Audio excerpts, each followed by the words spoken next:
On avait prévu d'avoir beaucoup de fan zones à l'occasion de la Coupe du Monde qui doit bientôt démarrer. Du coup, on avait prévu d'accompagner les Ziguinchorois, en quelque sorte de créer ces fan zones parce que la Coupe du Monde, c'est des moments de fête, fête de la jeunesse bien sûr, mais également du sport.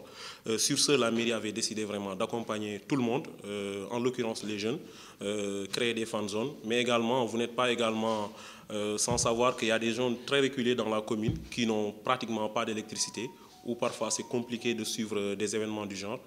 Du coup, on avait prévu de mettre sur place, d'installer des fan zones, histoire un peu de communier avec les Ziguinchorois autour de cette fête du ballon rond. Malheureusement, on a vu cette note circulaire du ministère des Sports.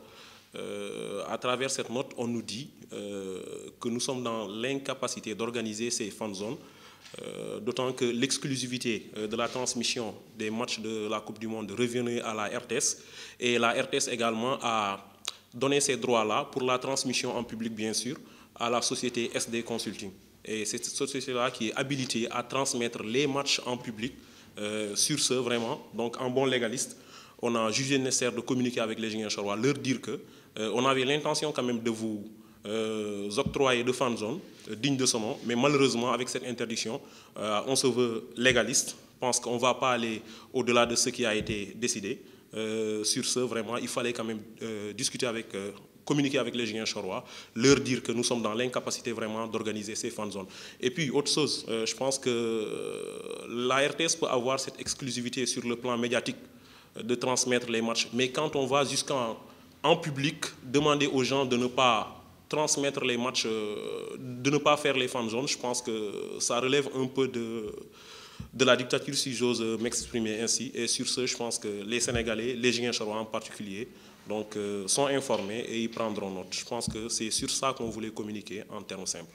Dès demain, on va poser des actes allant dans ce sens. Donc nous allons nous déplacer, aller à la RTS, leur demander si vraiment la mairie en tant que collectivité locale, est-ce que la mairie peut permettre à ses citoyens, aux citoyens de la commune, de suivre un match dans leur commune, dans des lieux publics, s'il y a cette possibilité. Et sinon également, donc, comme je l'ai dit, on se veut d'être légaliste, mais je pense que c'est quelque chose vraiment à laquelle il faut couper court, parce qu'à la longue, si on continue comme ça, ils vont même nous demander dans nos maisons de ne suivre que la RTS quoi, pour la Coupe du Monde. Je pense qu'on va aller droit vers ça. Et sur ce, il faut communiquer, également informer les gens.